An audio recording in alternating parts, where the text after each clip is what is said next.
Well, ladies and gentlemen, let me start this evening by just saying what a great privilege it is to be here at New College and more generally back here in Australia. And I do look forward to discussing with you over these next few days some of the biggest challenges that currently face us humanity as we learn very fast how to change our own biology and therefore how to manipulate our own futures.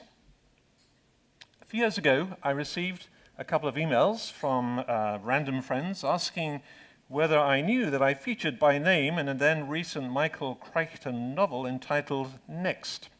You may remember that the late Crichton, who died in 2008, was a highly successful American author, screenwriter, and director whose books have sold more than 200 million copies, which is a few more than my own, perhaps the best known being Jurassic Park.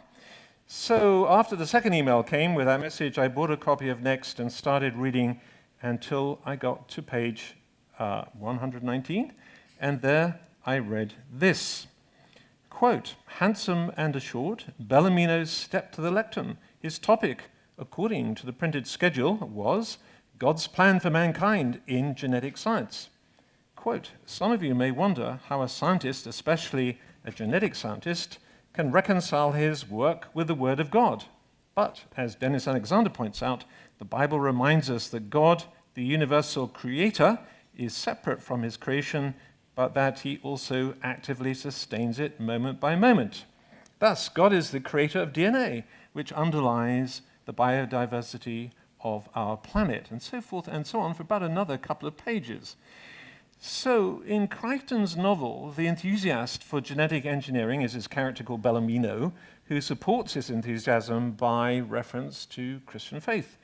And I suspect that Crichton did what a lot of authors would do in these circumstances. He simply searched the web and he found an online, rather old Cambridge paper that I'd written some years ago on genetic engineering, which did indeed provide a pretty upbeat message on the potential benefits of genetic engineering. Now, that Christian enthusiasm for science and technology, which I certainly share, is often traced back to Francis Bacon, whose ideas and writings did so much to inspire the founding of the early Royal Society in Britain in the early 1660s. Highly critical of ancient Aristotelian science, Bacon conceived the new science as being built on quite different biblically inspired foundations. His new Atlantis was a utopian vision of life in which the benefits of science are used for the common good, established, and I quote, for finding out the true nature of all things, whereby God might have the more glory in the workmanship of them, close quote.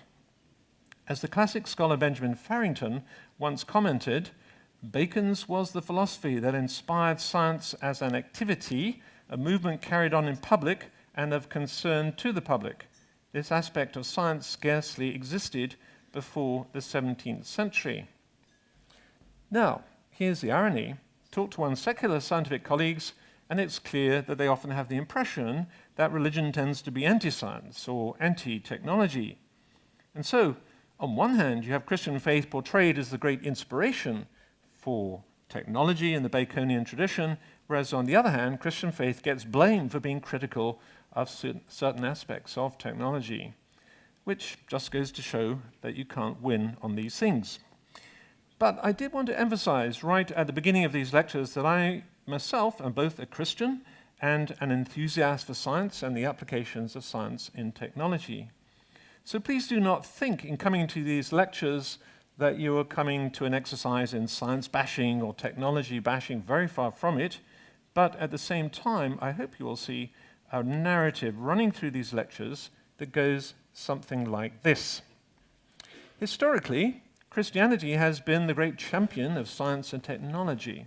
The emergence of modern science during the so-called scientific revolution of the 16th and 17th centuries was stimulated and nurtured by Christian natural philosophers.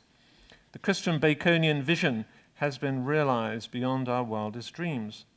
At the same time, the ancient Judeo-Christian conviction that humankind is made in the image of God has undergirded human value and human rights, and the Reformation in particular highlighted the role of the individual rather than centralized authority in making decisions.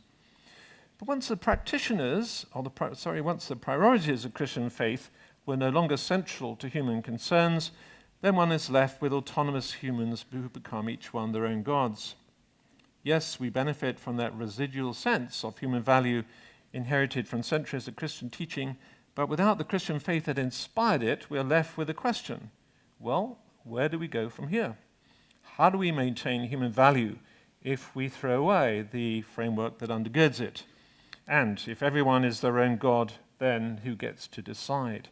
And if there is no larger framework in which to practice technology entailing checks and balances, it does seem that technology can very quickly become a tyrant that enslaves rather than a servant that liberates. So now let me just give you a roadmap of where we're going over these next 3 evenings. Tonight I'd like to first provide you with some examples of recent advances in science and technology that have the potential to challenge our understanding of what it means to be human. We'll then consider the ways in which religious knowledge and reflection relate to scientific knowledge.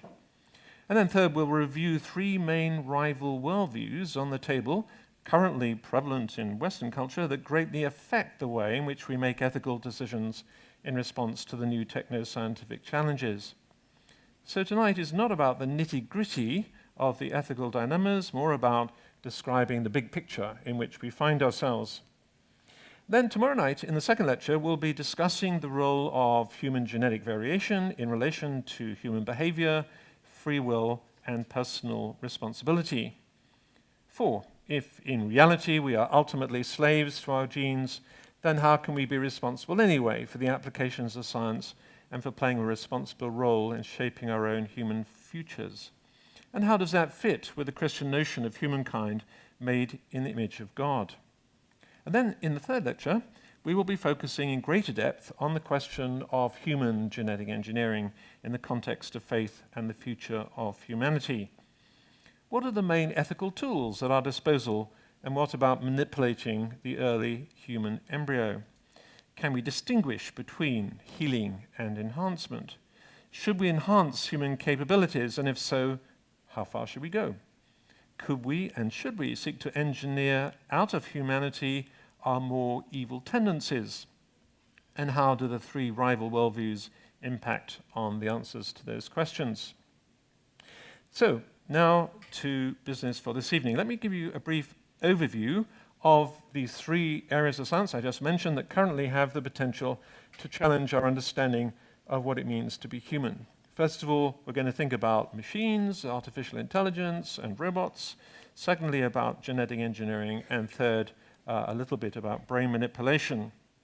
And as we consider these 3 areas of technoscience, it's good to remember the ways in which technology can shape the very ways in which we perceive the world.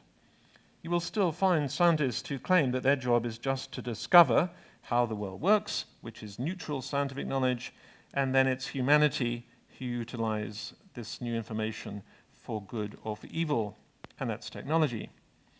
Now, in many contexts, I happen to agree with that kind of approach, but there are also many cases where this is simply not the case. Technoscience now often entails that the application is integral to the scientific knowledge itself, applications often driven, of course, for commercial or political reasons. Time was when humans and machines were clearly distinguished. Ironically, it was the Christian philosophers, the Christian natural philosophers of the 17th century who began the enthusiasm for likening the world and living things to machines. René Descartes assured his readers in 1649, and I quote, that it will not seem strange to consider the body as a machine, which being made by the hands of God is incomparably better ordered and has more admirable motions than anything which can be invented by a man, close quote. Of course, for these Christian natural philosophers of the early modern period, these bodies were God's machines, the handiwork of God, and humans and machines remain distinct. Not so a century later for Julien Offroy de la Métrie, French physician and philosopher who applied an atheistic materialism to humans in his book L'Homme Machine, Man the Machine, published in 1747, where the author comments that the human body is a machine which winds its own springs, the soul is but a principle of motion or material and sensible part of the brain. By the way, it's also worth pointing out in passing that in La Métrie's strongly environmental opinion, the English diet accounts, and I quote, for their vices of pride, hatred, scorn of other nations, imbecility, and other sentiments which degrade the character, close quote. And it is true that the French have always viewed the English taste in food with some horror.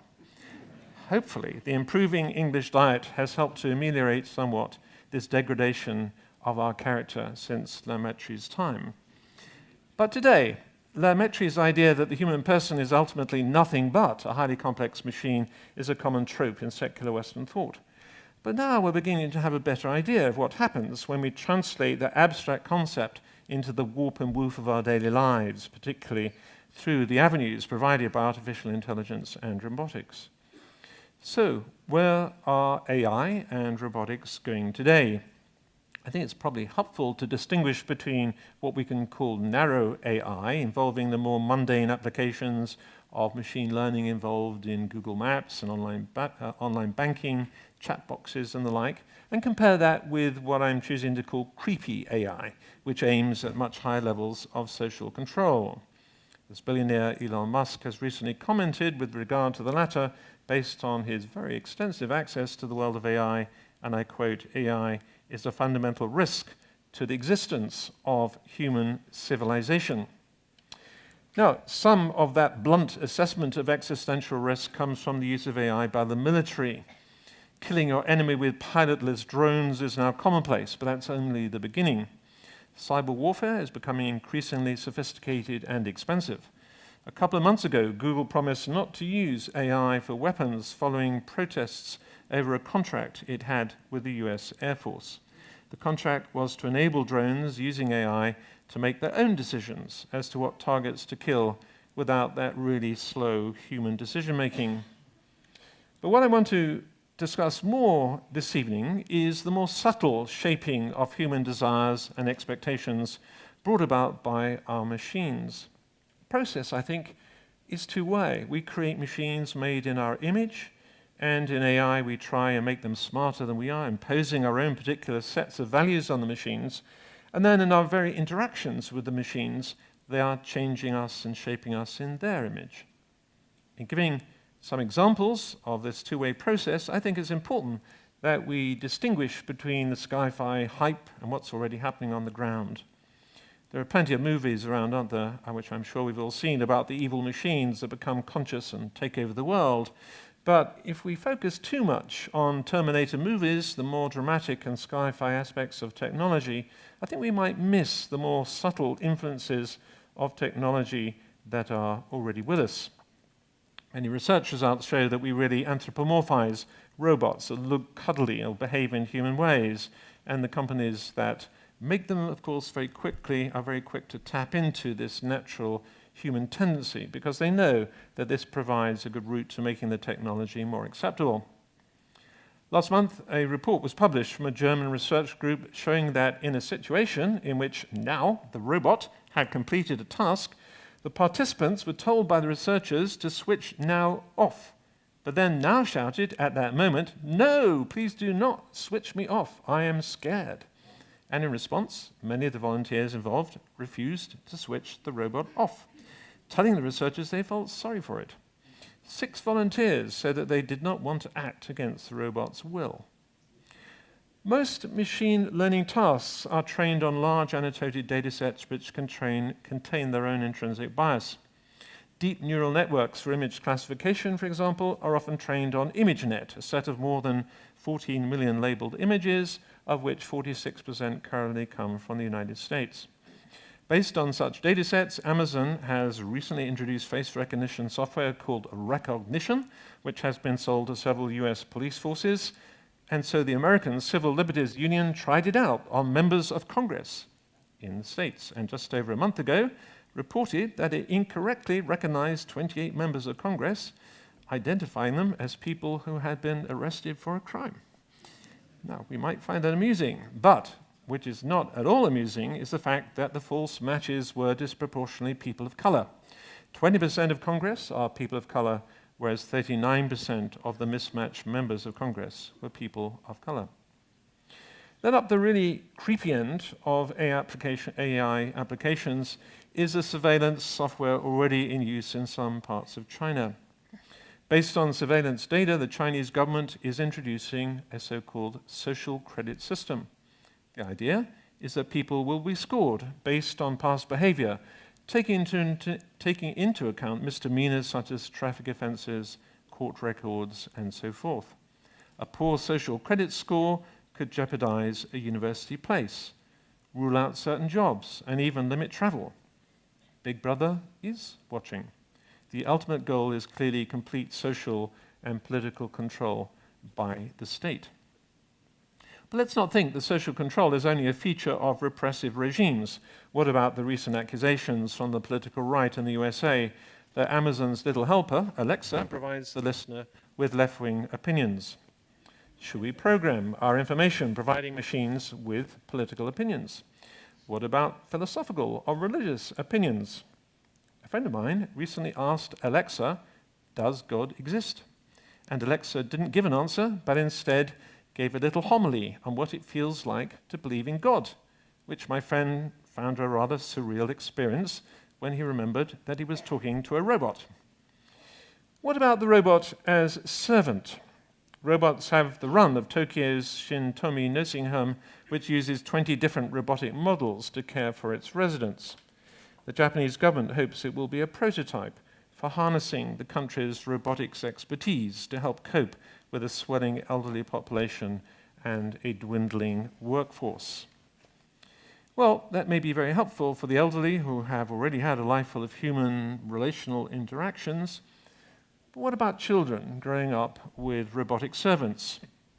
What do we call a servant who has no free will and cannot say no to our wishes? I think the word is slave. What will it do to early child development if the child is increasingly exposed to slave machines that obey their every command? What about relational deprivation if child rearing is increasingly put into the hands of robots, with life then seen as a series of mechanical operations? Perhaps closer to home, what about the AI threat to employment? A recent study has assessed 702 different US employments and the potential for computerization, including AI, to threaten those employments. According to their estimates, about 47% of total US employment is in the high-risk category. That is, the jobs that are likely to be automated within the next decade or so. So, who are going to be the losers? Well, I think the answer is the low-skilled and low-wage population, at least in the first instance. It is jobs that require a greater degree of creative and social intelligence that are less easily replicated by machines and more highly paid, and the question is whether the redistribution of labor will be able to keep up with these accelerating trends. What about the millions of taxi drivers around the world as self-driving taxis gradually take over the market, as they surely will? When we talk about AI and robotics, if we focus on whether machines can be conscious and can take over the world, fascinating though that question might be, in practice, one of the early outcomes is that many low-wage workers are going to lose their jobs. That's a much more immediate challenge. The rich will have their servant robots and carers and so benefit from the AI revolution, whereas I think the poor are more likely to be the losers. Now let's move for a moment from machines to genetics. What are the current biggest developments in genetics that challenge our understanding of what it means to be human? Well, the most recent significant breakthrough in the field of human genetic engineering came in a series of publications over the period 2012 to 2015, when it was first shown that a molecular complex called CRISPR-Cas has the ability to change the DNA of any organism, including humans, with a high degree of specificity at any particular position in the DNA in such a way as to potentially alter the properties of that organism. By 2017, a Chinese research group had already corrected in the laboratory the mutation in early human embryos that caused the blood disease thalassemia, at that time with a 23% efficiency. It's got a lot better since then. In a few short years, the genie was out of the bottle, and the ability that had been talked about for so many decades to cure and perhaps to enhance humans through genetic engineering suddenly became a reality. As one genetic counselor remarked at a recent conference to discuss human embryo editing, quote, "When we couldn't do it, it was easy to say we shouldn't." So far, the implantation of edited embryos in the mother is illegal in most countries, including, of course, here in Australia. And we're going to be thinking a lot more about CRISPR-Cas and the ethics of its application in the third lecture, in lecture 3, and the extent to which we should or should not use embryo editing to heal and then perhaps to enhance humans as the technology becomes more sophisticated. What about cyborgs and brain control? The image of the cyborg is a familiar one from science fiction movies, organic beings with mechanical parts. But one of the main drivers of developing brain-machine interactions is medical. This well illustrates the way things normally go in technoscience. A new medical technique is developed with the best of motives to cure some medical condition, but this same technique then opens up new doors for use in enhancement or for more sinister applications in social control. In fact, one of the earliest and most successful examples of direct machine-brain interaction was the cochlear implant, developed right here in Australia by Professor Graham Clark, in which a 22-channel electrode implant is connected directly to the auditory nerves so that deaf people can now hear. And around 200,000 people around the world have now benefited from cochlear transplants. As of last year, it became possible to stream sound straight from your iPhone into your brain via a wireless cochlear sound processor. Just think about that for a moment, the implications of that. Just a year ago, the US company Second Sight announced a brain implant designed to restore vision to blind people. Called Orion, this device involves implanting an array of electrodes in the visual cortex, so bypassing the eyes altogether. The electrodes receive wireless signals from a camera mounted together with special glasses on the person's head. Other similar devices involve an implanted chip coupled to electrodes in the retina that generate the signals that are transmitted to the visual cortex.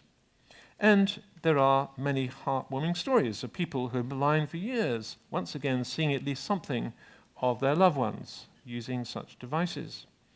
There is still a long way to go, but most forms of blindness should eventually be curable using such cyborgian techniques. What about controlling the cyborgian computer interface simply by thinking about what to do? For example, Bill Kochevar, who was paralyzed in a bicycle accident 9 years ago. Using a brain-computer interface, Bill is now able to move his arm to do useful things simply by thinking about it. The built-in computer transmits his thoughts straight from his brain to a so-called functional electrical stimulation system that then moves his paralyzed arm. There have also been studies in which electrodes are implanted in the brains of patients with drug-resistant epilepsy, and as soon as an epileptic seizure begins, it's immediately shut down by inhibitory signals delivered through those electrodes. Now, personally, I think these are all rather good and positive applications of technology with the aim of healing, and I think they're wonderful, even though, of course, at present, they are only available to a tiny proportion of the world's population in very rich parts of the world, and one hopes that changes with time. But let us also notice that very similar cyborgian technologies could readily lend themselves to quite different applications. Imagine a situation where it were possible to place an electrode in the brain of a persistent pedophile or a persistent aggressive person who was a menace to have around in the public domain. And then as soon as a pedophilic intention was detected, this is then flashed to a computer in a local police station that immediately sends a suppressing signal that blocks the thought before it can turn to action. Now, at the moment, such a scenario belongs to science fiction, but as we gain more control over the brain, where do we draw the line? Are we here on a slippery slope that is going to lead to all kinds of places that really we don't want to go? So just to then summarize very briefly these challenges before us, we've been looking at, first of all, AI and robotics bring us the challenge of social engineering. Machines made in our human and often selfish image shape our lives in ways that may subvert normal human relationships, accentuating the value of personal power and autonomy over the value of service to others, and in addition threatening the poor by removing their jobs while increasing the privileges of the rich. Second, human genetic engineering brings us the challenge of how far we should exert biological control over our own futures in ways that not only affect us, but all subsequent generations as yet unborn. And third, cyborgs raise the question as to how much we wish to allow direct machine control over our own minds, threatening our own human autonomy.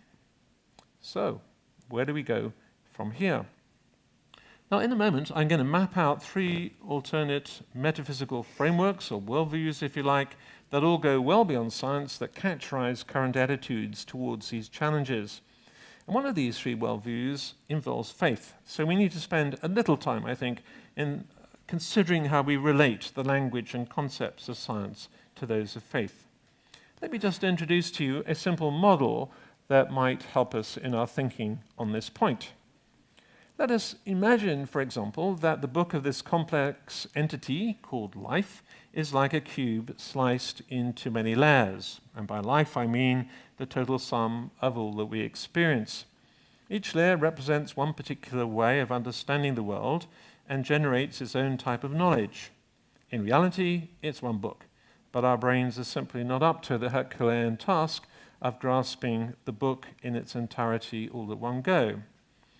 So the scientific level of understanding is all about the mechanisms whereby things work, the generalizations we can make about the properties of matter, and so forth. The ethical level addresses what we ought to do in the world. How ought we apply our new scientific discoveries? Something that science itself doesn't tell us.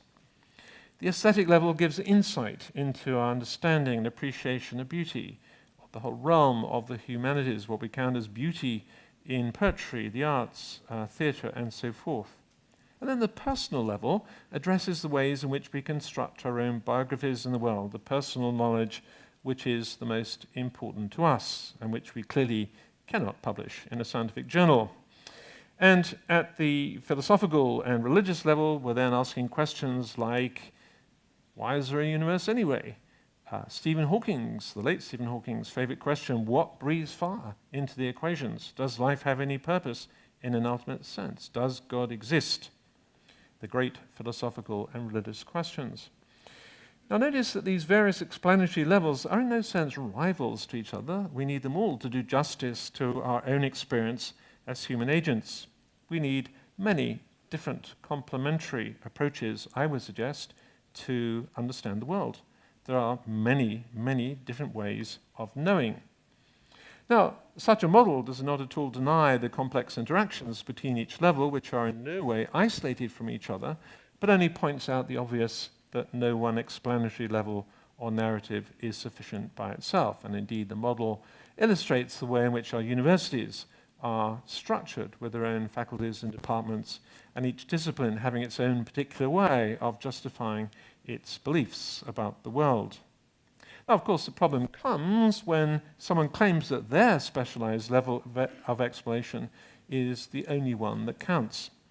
For example, the late scientist Francis Crick, the co-discoverer of the structure of DNA, claimed that the scientific level of explanation is the only one that's important when we study the human brain, asserting that you, your joys and your sorrows, your memories and your ambitions, your sense of personal identity and free will are in fact no more than the behavior of a vast assembly of nerve cells and their associated molecules, close quote. Such claims are sometimes dubbed nothing buttery because they usually contain the words nothing but or no more than. Nothing buttery signals a philosophy known more formally as ontological reductionism. Now, of course, in science we use reductionism all the time as a highly successful research strategy. If you want to find out how something works, well, take it to bits. This is called methodological reductionism, and it's fine. But I want to suggest that ontological reductionism is very different. It's a philosophy parasitic upon science, but which forms no part of science. And it is this philosophy which has been dubbed nothing buttery because it wishes to claim that its level of explanation is the only one that counts, and that once the components of something have been described, then that's all there is. That's the real story of what's going on. Well, I think, from my own experience anyway in the scientific community, that in practice most scientists are tacit complementarians, even if they don't use that precise language, who do indeed understand that there are many ways of knowing. In my own university, for example, Lord Martin Rees, until recently president of Britain's Royal Society, who, by the way, is himself an atheist, has written, and I quote, that the preeminent mystery is why anything exists at all. What breathes life into the equations and actualizes them in a real cosmos? Such questions lie beyond science. They are the province of philosophers and theologians. Now, with that brief introduction to science and faith in mind, let us return to the three arenas of modern science and technology that challenge our sense of what it means to be human. We will be addressing in Lecture 3, as I mentioned, some of the nitty-gritty ethical challenges that specific advances pose for us, but for the moment I like to just zoom out and compare the three main rival metaphysical worldviews, that is, worldviews that go well beyond science, within which such questions are often considered.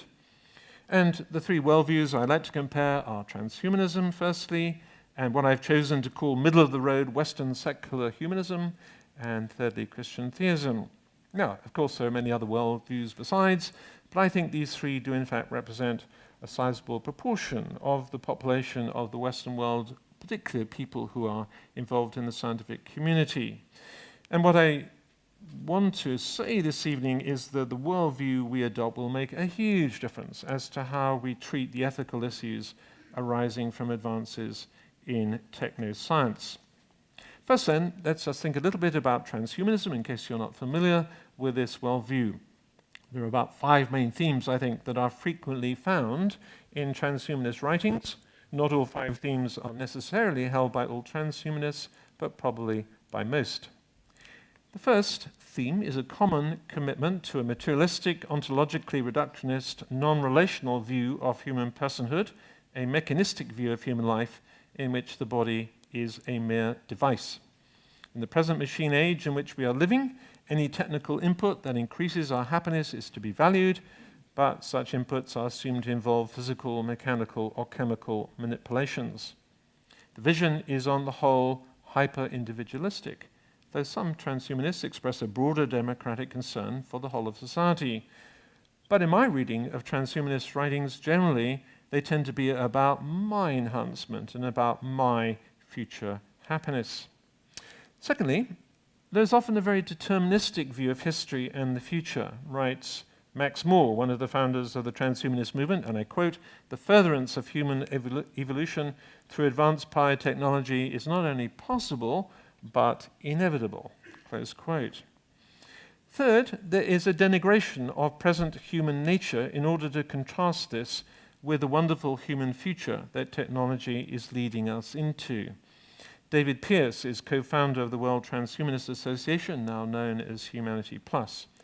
Pearce refers, and I quote, to the sick psychochemical ghetto bequeathed by our genetic past, claiming that technical interventions will, quote, cure what post-human posterity will recognize as a gene-driven spectrum of psychiatric disorders characteristic of Darwinian life, close quote. Nick Bostrom from Oxford University says that transhumanists view human nature as a work in progress, a half-baked beginning that we can learn to remold in desirable ways, close quote. The writer Mark O'Connell describes transhumanism in this way as a liberation movement advocating nothing less than a total emancipation from biology itself. The fourth theme we find is a remarkable faith in the ability of science and technology to reshape the human future. According to the transhumanist narrative, we are presently in the so-called mechanical age, during which humans will use their brains to build AI machines which will eventually far exceed human capacities. Ultimately, there will be human brain interfaces that will allow the uploading of the human brain onto supercomputers, which will then be able to teach themselves and correct their own mistakes. This is known as the AI singularity, in which the super-intelligent machines become autonomous and self-aware, inaugurating the so-called age of mind, ideas popularized by Ray Kurzweil and others. As transhumanist Robert Geraci writes, because they are self-aware, super-intelligent machines, and I quote, will tire of caring for humanity and will decide to spread throughout the universe in the interests of discovering all the secrets of the cosmos, close quote. And this mythic vision is closely linked with the fifth theme, which is the extinction of biological humanity in order to abolish death altogether. Homo sapiens will be replaced by Homo cyberneticus. How to perpetuate life until science and technology will enable us to live forever is the central message in Ray Kurzweil's book, Transcend, 9 Steps to Living Well Forever. In the transhumanist vision, only transcendent mind will finally exist, a cosmic, eternal intelligence. Giulio Prisco, who used to be a computer scientist in Europe's space agency, is an Italian transhumanist who says of this future, and I quote, that the ultimate realization of the dream to achieve indefinite lifespan with vastly enhanced cognitive abilities lies in leaving biology behind and moving to a new post-biological cybernetic phase of our evolution. When this perfection is achieved, writes Prisco, we will build and/or become gods. Now, in reading such claims, I have to say, as a Christian, I cannot help thinking of a certain verse in Genesis chapter 3 and verse 5. And you will be like God, says the serpent to humankind in the garden when they were tempted themselves to decide what is good and what is evil. Now, this transhumanist envisaged perfect future involves 2 important entailments.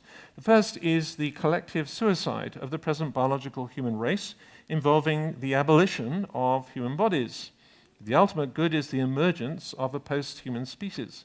As the US philosopher Harvard Tirosh Samuelson comments, transhumanism is not about how we can flourish as biological, social, and political humans, but a vision that denigrates our humanity, calling us to improve ourselves technologically so that we could voluntarily become extinct. Close quote. The second entailment is that the perfect future will be achieved by mind and not by body.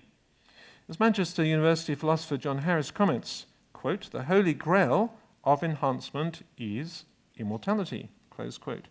But the transhumanist vision of the future is remarkably Platonic, as often remarked. Pies in the skies when you digitize. If you didn't get that, I'm going to repeat it. Pies in the skies when you digitize. So many transhumanists believe that it will one day be possible to download the contents of human brains to supercomputers, and that mind will then be expressed in digital formats freed from bodily constraints. That's why there are now 3 cryonic centers in the US and 1 in Russia as well, where transhumanists can be kept frozen in liquid nitrogen until such time as the technology has advanced sufficiently to thaw them out and download their brain information. Only $200,000 US for the whole body freezing, but a mere $80,000 for the head alone. As Mark Connell has commented in a recent book, a place built to house the corpses of optimists. Now, the idea, frankly, in my own biomedical opinion, is complete baloney. But what I do find fascinating here is the substance dualism that characterizes the whole movement. Pure mind is elevated over body as the ultimate transcendent goal, and the technological manipulation of the body becomes merely a means of getting there. And before we dismiss the transhumanist program as complete fantasy, it's worth remembering that several of its key thinkers are highly influential in shaping the technology that we use every day, not to speak of the influencing of culture through films, apps, and computer games. Transhumanism is alive and well in Silicon Valley. Ray Kurzweil is Director of Engineering at Google. Previous Google CEO Eric Schmidt claims that, and I quote, eventually you'll have an implant where if you just think about a fact, it will tell you the answer. Peter Thiel, co-founder of PayPal and Facebook investor, is pouring money into various life extension projects. And by the way, the transhumanist priesthood is strikingly male. And it's surely no coincidence that transhumanism maps out, I think, a secularized version of Christian ideas. In fact, the word transhuman first appeared not in a work of science or technology, but in Henry Francis Carey's 1814 translation of Dante's Paradiso, the final book of the Divine Comedy. Dante has completed his journey through paradise and is ascending into the spheres of heaven when his human flesh is suddenly transformed in the moment of resurrection. Words may not tell of that transhuman change, Dante writes. In today's transhumanism, the state of sin is living in a failing human body, which is destined for death. The messianic role is occupied by AI and intelligence, and salvation, of course, is to be found in technology. Eschatology centers on the singularity, which leads to an afterlife in which pure digital mind could live forever.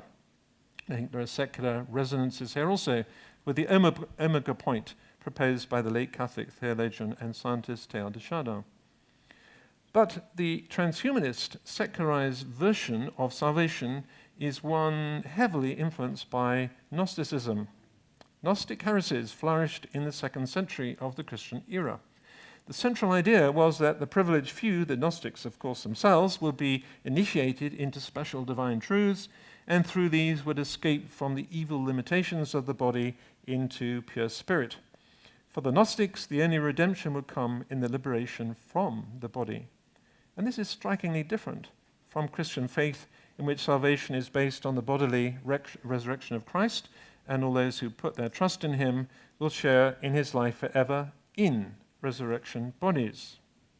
Now, I'm going to be commenting further on transhumanism during the course of these lectures, but for now, let's just move on to the second major metaphysical worldview. And I'm choosing to call this worldview, as I mentioned, middle-of-the-road Western secular humanism, or just Moorwash for short, because I think it's a common position amongst the 30% of people in this country who self-identify as having no religion. It's the worldview of many of my secular colleagues within the scientific community. I think they're often suspicious of transhumanism because it sounds too ideological, perhaps a little too enthusiastic, even a bit crackpot, I think, in its more extreme forms, not sufficiently informed by scientific reality. And like all forms of Western humanism, Moorwash has a value system with roots in centuries of Christian teaching, but the theological justifications are excluded with the aim of maintaining the moral values without any religious support.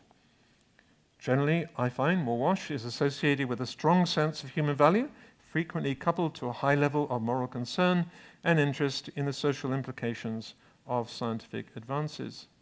There are plenty of Moorwash people who sit on ethics committees in universities and in science research institutes, and many of them are my friends. But some scientists even maintain that Moorwash represents not a metaphysical or philosophical worldview, but just the obvious stance that people should adopt if they take science seriously, perhaps not realizing their implicit adoption of the philosophy of naturalism at this point. In reality, none of us have the privilege of standing on a bare hilltop devoid of metaphysics, that is, of worldviews that go beyond science, and looking down upon all those other poor, benighted souls who do not have metaphysical beliefs, who do have metaphysical beliefs. We're all committed to some metaphysical worldview or other, whether people are able to explicitly summarize the worldview or not. I'm reminded here of the late Stephen Hawking's book, The Grand Design, in which the author declared that philosophy is dead, but then proceeded to write a whole book full of philosophy. In 1959, the novelist C.P. Snow gave a famous lecture in the Senate House of my own university entitled The Two Cultures and the Scientific Revolution, in which he bemoaned the gap between the sciences and the humanities, and sadly, that gap today remains as wide as ever, not least as science has become increasingly specialized. Until today, many scientists make philosophical claims without even recognizing that they are speaking philosophy more than they are speaking science. The third worldview that I would like to discuss this evening is that provided by my own faith, by Christian theism, And in particular, I like to think about this ancient Judeo-Christian concept of humankind made in the image of God. The idea, of course, is central to Genesis chapter 1, a foundational theological text for both the Jewish and Christian faiths. And there we read, "Then God said, 'Let us make Adam, humankind, in our image, in our likeness, and let them rule over the fish of the sea and the birds of the air, over the livestock, over all the earth, and over all the creatures that move along the ground.' So God created Adam, humankind, in his own image. In the image of God he created him, male and female he created them."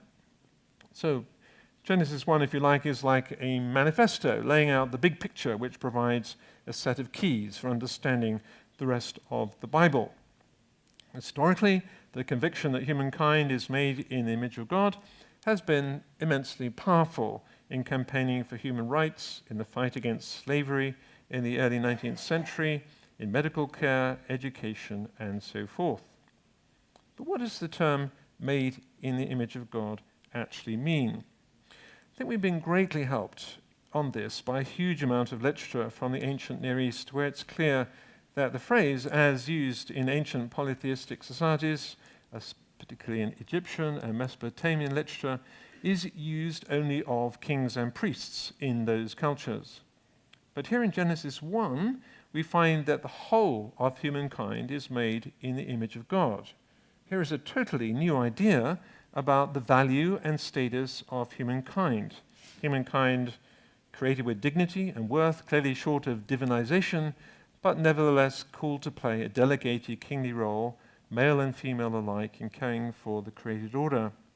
And so the kingly and priestly roles previously allocated to the privileged few by a pantheon of gods were now being delegated instead by the one creator God to the whole of humanity. And we note also the gender equality, which was revolutionary in its context. The imago Dei, the image of God idea, if you like, was being democratized, and it was now humankind as a whole who were to play the kingly role, a very subversive message which actually threatened the status quo at that time. I want to suggest there are three strands in this idea of humankind made in the image of God that are highly relevant to the challenges of technoscience and what it means to be human. First, a striking aspect of the Genesis text is the sheer physicality and earthiness of the account. Here is humankind, male and female, as the embodied self, a theme picked up and expanded through the rest of the Bible. Humankind are not spirits, they're not angels, but they're made from dust. Genesis 2:7, God breathed into Adam's nostrils Nishmath Chayim, the breath of life, and the man became Nefesh Chaya, a living being, or as some translations have it, a living soul. He wasn't given a soul as an extra. And so the Adam became an animated, innovated body.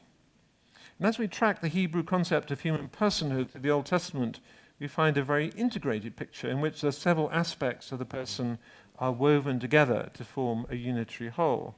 It is the whole person in community who is made in the image of God, a picture that coheres well with the unitary nature of the person that contemporary developmental biology paints for us, as we'll be thinking more about that tomorrow evening. So in contrast to the transhumanist denigration of the body, here we have a high value placed on physical, biological, human life. And in the New Testament, we find that God himself takes on human flesh in the incarnation in Christ, the Son of God. There could be no greater affirmation of the high value that God gives to the human body than that God himself becomes one and rises from the dead in a resurrection body, therefore providing a way for all those who trust in him for their salvation to share in his resurrection. Future eternal life for the Christian lies not in being technically transformed into pure digital mind, as in transhumanism, but in worshipping and experiencing God in transformed new bodies. And secondly, and I think very importantly, being made in the image of God guarantees the value and status of each human individual, irrespective of their physical status. Humankind's value lies not in some list of intrinsic qualities, important as these may be, but in God's grace, in his bestowal of a kingly, priestly status that we certainly do not deserve. And that status is bestowed upon the whole of humankind as a community. And so those whose genetic endowment entails that they suffer some handicap in life, be it physical or mental or both, are as much sharers of the image of God as anyone else. Where the individual is unable to express or fully practice their status as being made in God's image, then human solidarity insists that we care for and protect those less fortunate than ourselves. The care receiver is as much reflecting their status as being made in the image of God as the caregiver. When human personhood is viewed in a purely utilitarian way without any grounding in a wider worldview that undergirds human value and equality, then I think it's remarkable how quickly people can be treated as disposable or arranged in hierarchies in which one cohort is judged to be more valuable than another. And then the third entailment of the whole of humankind being made in the image of God is, I would like to suggest, personal human moral responsibility. This is God's gift to humankind, but with that gift comes huge moral accountability that we cannot escape, not least in how we utilize technology. And it is human responsibility, perhaps more than anything, that at a practical level distinguishes us from machines. When a dog bites a child, it is the dog owner that we take to court. When a self-driving car kills a pedestrian, it's the people in the company who program the car that we tend to hold responsible. So here we have then three competing worldviews that I suggest characterize many, if not most people, active in the world of technoscience in the Western world today. Transhumanism, in which technology is seen as merely a stage along the way to achieving the ultimate goal of pure digitalized Platonic mind. Middle-of-the-road Western secular humanism with its pragmatic utilitarian approach to ethical questions, often without a clear idea, perhaps, of where those values come from. And Christian theism with its God-given basis for the value of all human beings and enthusiasm for a technology that heals, but suspicion of technoscience that seeks to become our master. And it is these contrasting worldviews that will shape the ethical decisions that we make about the applications of technoscience. Sometimes, of course, there will be convergence between two or perhaps all three of the worldviews. Let us not think that they will disagree in every case, far from it. But I think overall they will tend to diverge and eventually lead technoscience off in different directions. The big question for us this evening is, where will we locate ourselves in these metaphysical frameworks, and do we really realize how much the future of humanity depends on the answer that we give to that question? Thank you for listening.